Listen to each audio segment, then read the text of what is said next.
আমার রাসূল খুশি হয়ে হাসান ইবনে সাবিতকে চাদর মোবারক উপহার দিয়েছেন। বলেন না সুবহানাল্লাহ। আরেকবার বলবে ইয়া রাসূলুল্লাহ ইয়া হাবিবাল্লাহ আমি রাসূল তোমাকে পেয়ে আমি রাসূল তোমাকে পেয়ে আমি আরো বেশি সন্নত উম্মত হয়ে আরো বেশি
যার মান সম্মান স্বয়ং আল্লাহ তাআলা যার মান সম্মান ওরে কে আছে জগতে বড় তারি সমান কত বড় ঠিক না আর জোরে বলেন ঠিক না সম্মান আল্লাহ বাড়াই পৃথিবীর জমিনে যত সমস্ত মানুষ যদি একসাথে যদি চাই তাকে কোনোদিন নিচে নামানো যাবে না।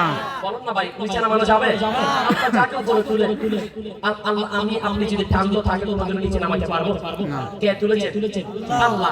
আল্লাহ যাকে সম্মান দিয়েছেন কেউ কোনোদিনও পৃথিবীর মধ্যে তাকে কোনোদিনও নামাতে পারবে না। সেজন্য আল্লাহর পক্ষে থাকলে আমার রাসূলের পক্ষে থাকলে আমরা কোনোদিনও লাঞ্ছিত হব না। আল্লাহ পাক আমাদের উন্নতি দান করবে। বলুন না সুবহানাল্লাহ। নবী বলেন স্বয়ং আল্লাহ তাআলা যার মান সম্মান ওরে কে আছে জগতে বড় তারি সমান